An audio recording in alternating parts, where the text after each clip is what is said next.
Good morning. This is Brian from the 3Click Classroom, and I'm here with another instructional video for you. Today we're going to look at setting a school schedule. So here I am in the 3Click Classroom, and I'm going to look along the bottom, and the very last tab down here is School Schedule, so I'll go ahead and click on that. Over on School Schedule, I would suggest that you it always comes preloaded with data, which is great, and so you can sort of mirror that to create what you need to create, but let's think through this logically. Starting with the B column, I want to set the drop downs to decide which days our school meets. Okay, most of us Monday through Friday, great. Okay, then in the C column, you're going to want to put your day schedule. Again, if you go and have a Monday day on a Monday, that's wonderful. But if you go blue day, red day, green day, or you go Monday A week, Tuesday A week through, and then you do your B week, different schools have different schedules, and so you have the room there and the variety to set your day names. And once this sort of goes through, it's going to make sure that it's following along and it goes in the order that you set it. So make sure that your days are in order.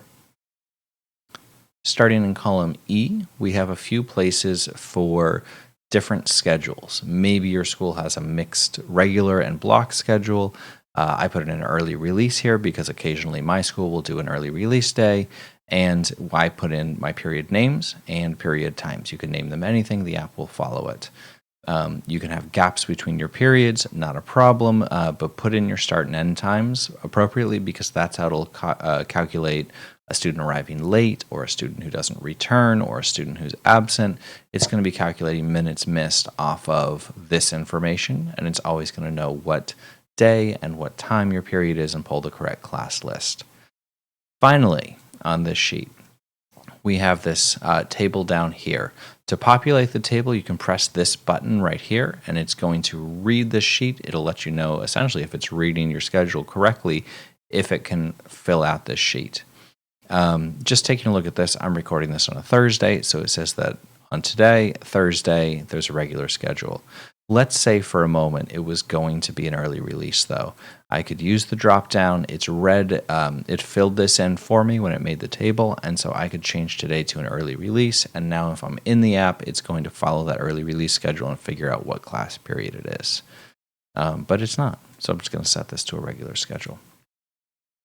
Other than that, things should be pretty straightforward. It should work really well, and if you fill this out correctly, you're going to want to move on next to class lists if you haven't done it, or if both of those are done, you're going to want to go to schedule by teacher and set your period schedules. So I'll see you in the next video, and if you have any questions, as always, send us an email. Thank you.